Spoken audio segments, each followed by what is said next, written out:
కృష్ణమోహన్ మనకు big breaking అంతోంది. Pak PM Shahbaz Sharif ఈ నేపథ్యంలో అంటే ఏకంగా లాంచ్ ప్యాడ్స్ ని ఎక్కడి నుంచి మేము డ్రోన్లు ప్రయోగిస్తున్నామో కూడా తెలుసుకొని వాటిని పేల్ చేశారు. కాబట్టి ఒక ఎమర్జెన్సీ మీటింగ్ కాల్ చేశారు.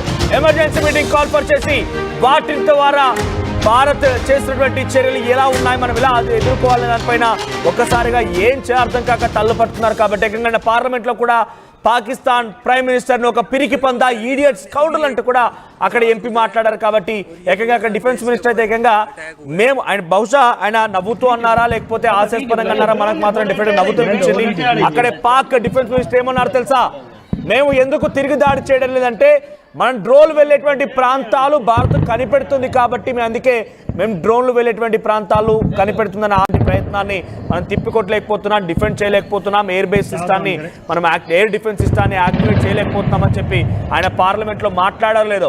సాయంత్రానికల్లా ఇన్ఫర్మేషన్ తెలుసుకున్నాం. ఈరోజు ఉదయాన్నే ఒక గంట క్రితమే పక్కాగా అక్కడ వారు ఎక్కడైతే ఈ డ్రోన్లను ప్రయోగిస్తున్నారో డ్రోన్లని ప్రయోగించే లాంచ్ ప్యాడ్స్ ఉన్నాయో ఆ లాంచ్ ప్యాడ్స్ ని పేల్చేసింది భారత ఆర్మీ. చాలా సమర్థవంతంగా ముందుకు వెళ్తుంది. సో అటువైపే కాదు భారత్ వైపు కూడా హైటెన్షన్లు ఉన్నాయి. భారతదేశంలో కూడా ప్రస్తుతం ఎయిర్ బేస్ ని అంటే ఎయిర్పోర్ట్స్ అథారిటీ ఆఫ్ ఇండియా ప్రకారంగా 32 ఎయిర్పోర్ట్లని క్లోజ్ చేశారు. దాంట్లో అదంపూర్, అంబాలా, అమృత్సర్, అవంతిపూర్, బతిందా, భుజ్, బికనార్, చండీగఢ్, హల్వారా, హిందోన్, జైసల్మర్, జమ్మూ, జమ్నగర్, జోధ్పూర్, కండ్లా, కంగ్రా, కేశోద్, కిషన్గఢ్, కుల్లు మనాలి, లే, లుధానియా 32 ఎయిర్పోర్ట్స్ మొత్తం మరొక బిగ్ బ్రేకింగ్ అంతా ఉంది. 2 పాక్ ఫైటర్ జెట్లని భారత ఆర్మీ పేల్చేసింది. కాశ్మీర్లోని సియాల్కోట్ లో ఈ జెట్స్ ని కూల్చేసింది. భారత్ లోకి 2 పాక్ యుద్ధ విమానాలు దూసుకొచ్చిన నేపథ్యంలో ఆ ఫైటర్ జెట్స్ ని భారత ఆర్మీ తిప్పికొట్టింది. వాటిని కాశ్మీర్లోని సియాల్కోట్ ప్రాంతంలో కూల్చివేసింది. మరొక బిగ్ బ్రేకింగ్ ఇది ఆర్టీవీ స్క్రీన్ పైన. సో యుద్ధ విమానాల్ని పాకిస్తాన్ ఇంకా ప్రయోగిస్తోంది. అటువైపు నుంచి వచ్చేటువంటి ఫైటర్ జెట్స్ ని భారత ప్రభుత్వం ఆకాశ్ ఎయిర్ డిఫెన్స్ ద్వారా వాటిని కుప్పకూల్చేసింది. జమ్మూలోని సియాల్కోట్ ప్రాంతం నుంచి వాటిని కుప్పకూల్చేసింది. దానికి సంబంధించి బిగ్ బ్రేకింగ్ న్యూస్ చూస్తున్నాం. పాక్ అవుట్ పోస్ట్ పైన డ్రోన్ దాడికి సంబంధించిన దృశ్యాలు రైట్ బాక్స్ లో చూడండి. పాక్ అవుట్ పోస్ట్ పైన మన భారత ఆర్మీ డ్రోన్లతో దాడి చేసి ఏకంగా అక్కడి నుంచి ప్రయోగించేటువంటి ఆ స్థావరాలను లేకుండా చేశాం, నీలమట్టం చేశాం. సో పాక్ లోని సియాల్కోట్ సంబంధించినటువంటి సియాల్కోట్ లో ఆ పాక్ ఫైటర్ జెట్స్ మనం కూల్చేసాం అంటే అర్థం చేసుకోండి. ఇక్కడ సియాల్కోట్ అనేది పాకిస్తాన్ ఆదిలో పాకిస్తాన్ లోని ప్రాంతం. సో అక్కడి నుంచి ప్రయోగించినటువంటి ఎయిర్ ఫైటర్ జెట్స్ ని అక్కడే కూల్చేసాం. ఇది మన భారతీయ సత్తా, ఇది మన భారత ఆర్మీ సత్తా.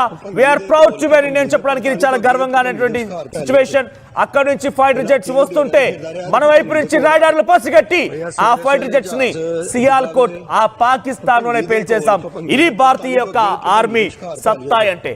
మను సియాల్కోట్ లో నుంచి ఫైటర్ జెట్స్ రంగంలోకి దిగుతున్నాయని ఆలోచన చేసిన వెంటనే పాకిస్తాన్ నుంచి అవి ప్రయోగిస్తున్నారని తెలిసిన వెంటనే భారత ఆర్మీ వాటిని అక్కడ తిప్పుకొట్టింది.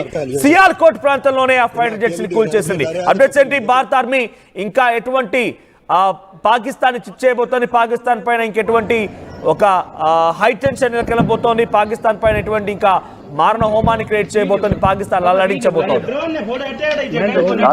డ్రోన్లతో అటాక్ చేస్తూనే ఉంది. అది మించి 2 పాక్ యుద్ధ విమానాలను భారత్ తో పేల్చివేసింది. పాక్ జెట్లను కూల్చేసింది. ఇది బిగ్ అప్డేట్. ఎందుకంటే ఢిల్లీ టార్గెట్ గా పాక్ సంబంధించినటువంటి ఎయిర్ బేస్ నుంచి టార్గెట్ కోసం వచ్చారు. 2 పైలట్లు కూడా మన ఆర్మీ వాళ్ళ ఫైట్ జెట్లను పేల్చివేయడంతో 2 దూకారు. వారి కోసం గాలిస్తా ఉంది. ఇది బిగ్గెస్ట్ అప్డేట్.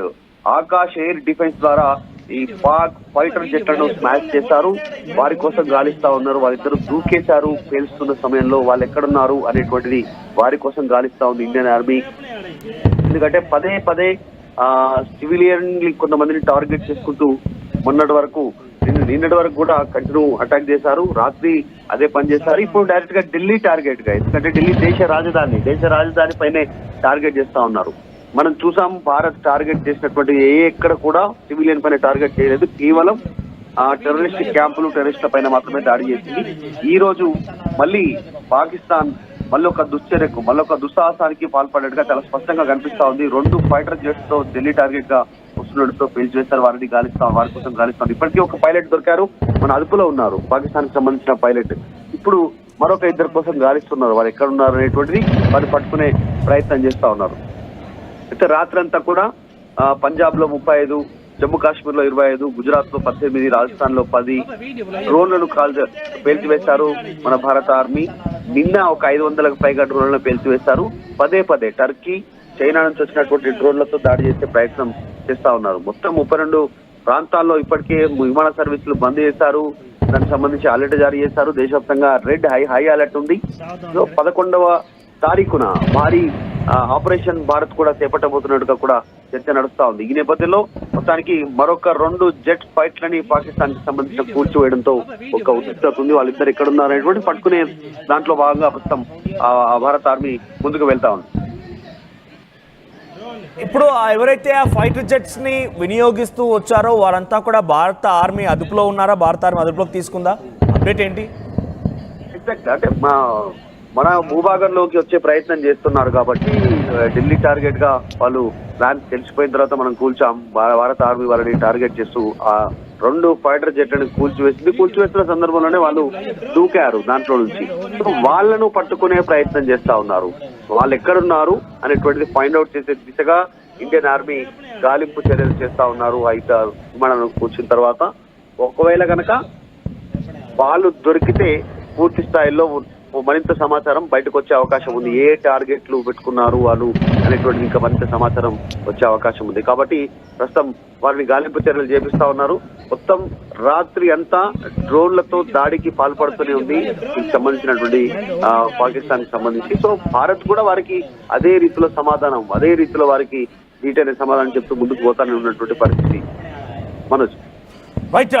ప్రెసెంట్ సియాల్కోట్ ప్రాంతంలో కూల్చేసిన ఫైటర్ జెట్ కి సంబంధించిన పాటుగా ఢిల్లీ వైపుగా దూసుకొచ్చిన మిసైల్ ఎక్కడి నుంచి ప్రయోగించబడింది, దాని తాలూకా భారతాన్ని కనుగొనగలిగింది. ఎందుకంటే మిసైల్ ని ఏకంగా లాంగ్ రేంజ్ మిసైల్ ద్వారా ఢిల్లీని టార్గెట్ చేశారంటే, దేశ రాజధానిని టార్గెట్ చేశారంటే ఎంతకు తెరదీస్తున్నారు వీరంతా కూడా, ఎంతకు ఇంకా దుర్మార్గానికి ప్రవర్తిస్తున్నారని చాలా క్లియర్ గా అర్థమవుతోంది. ఇప్పటికే డ్రోన్స్ ని ప్రయోగించేటువంటి ఆ లాంచ్ ప్యాడ్ సిస్టాన్ని కూడా మన భారత ఆర్మీ పేల్చేసినట్టు తెలుస్తోంది. 4 ఎయిర్ బేస్ కూడా పేల్చేసింది. సో అక్కడ మిసైల్ ప్రయోగించే ప్రాంతాన్ని కనుగొనే అవకాశం ఉందా? దాన్ని ఇలా సమర్థవంతంగా తిప్పికొట్టబోతోంది. ఎగ్జాక్ట్ మొన్న ప్రధాని నివాసం దగ్గర షహబాజ్ నివాసానికి అధికారిక నివాసం దగ్గర మనం ఒక ప్రయోగం చేశాము. అంటే అది మిస్ కాలేదు, మన వాళ్ళే మిస్ చేశారంటే జాగ్రత్తగా ఉండమని, ఉగ్రవాదానికి మద్దతు ఇవ్వద్దు అనేటువంటి ఒక హింట్ ఇచ్చే ప్రయత్నం చేసినా కూడా పాకిస్తాన్ బుద్ధి మారట్లేదు. అందులో భాగంగా ఢిల్లీ టార్గెట్ గా 2 జెట్ ఫైటర్ విమానాలతో ఇక్కడికి వచ్చినటువంటి నేపథ్యం మన ఆర్మీ ముందు గుర్తించడం, వాటిని టార్గెట్ చేస్తూ పేల్చివేయడం, ఇదంతా కొంతవరకు బానే ఉంది. కానీ కావాలని నివాసాల టార్గెట్ గా, ఢిల్లీ రాజధాని టార్గెట్ గా, ఎందుకంటే ఢిల్లీ అత్యంత ఆయువు పట్టు భారత్ కి, మొత్తం వ్యవస్థ అంతా అక్కడి నుంచే నడుస్తా ఉంది. గతంలో కూడా ఢిల్లీ పార్లమెంట్ పైనే దాడి జరిపారు గతంలో కూడా. సో ఇవన్నీ దృష్టిలో పెట్టుకుంటే ఖచ్చితంగా దీనికి ప్రతిదాడి ఉండే అవకాశం ఉంది. రెగ్యులర్ గా సమావేశాలు జరుగుతా ఉన్నాయి. ప్రధాని మోదీ ఆధ్వర్యంలో అక్కడ కీలక భేటీలు నిర్వహిస్తా ఉన్నారు. ఇట్లాంటి సిచ్యువేషన్ ఫేస్ చేసే పరిస్థితి వస్తుందని అనుకోలేదు. ఖచ్చితంగా దీనికి ప్రతిదాడి ఉండే అవకాశం. పాకిస్తాన్ ఇప్పుడు యుద్ధం ప్రకటించింది అనుకోవాలా? పాకిస్తాన్ వైపు నుంచి యుద్ధం ప్రకటించింది కాబట్టి ఏకంగా రాజధాని టార్గెట్ చేస్తుంది అనుకోవాలా? ఇప్పటివరకు కేవలం అటువైపు నుంచి కొన్ని సివిలియన్ ఇన్ఫ్రాస్ట్రక్చర్ ని ధ్వంసం చేసే ప్రయత్నం చేసింది, సామాన్యులను ఇబ్బంది గురి చేసే ప్రయత్నం చేసింది. ఇక్కడ వరకు ఒకే ఏకంగా రాజధాని వైపుగానే మిసైల్ దూసుకొస్తున్నాయంటే ఇక యుద్ధం మొదలైంది అనుకోవాలా? అంటే ఇప్పటికే మనం యుద్ధం మొదలైంది దాదాపుగా, కానీ అఫీషియల్ గా డిక్లేర్ చేస్తుంది అనుకోవాలా? ఖచ్చితంగా, ఎందుకంటే ఆల్రెడీ టర్కీ నుంచి ప్రత్యేకంగా విమానాలు, ఆయుధాలతో సంబంధించినటువంటి విమానాలు రావడము, ఒక నౌక రావడము, టర్కీ నుంచి మళ్ళీ పాకిస్తాన్ కి రావడము, చైనా నుంచి ఆయుధాల వారికి సరఫరా జరుగుతుండడం, ఇవన్నీ చూస్తా ఉంటే చాలా స్పష్టంగా మేము కూడా దాడి చేస్తాం, ప్రతి దాడి అనేటువంటి దాంట్లో పాకిస్తాన్ ఉంది. కానీ ప్రతి దాడి అనేటువంటిది ఉగ్రవాద శిబిరాల పైన జరగాలి. భారత్ లో ఉగ్రవాద శిబిరాలు ఏం లేవు. మరి భారత్ కేవలం అక్కడ పాకిస్తాన్ లో ఉగ్రవాద శిబిరాల పైన మాత్రమే దాడి చేస్తుంది. పాకిస్తాన్ దాడి ఎవరిపైన చేస్తుంది, ఎందుకు చేస్తుంది అనేటువంటి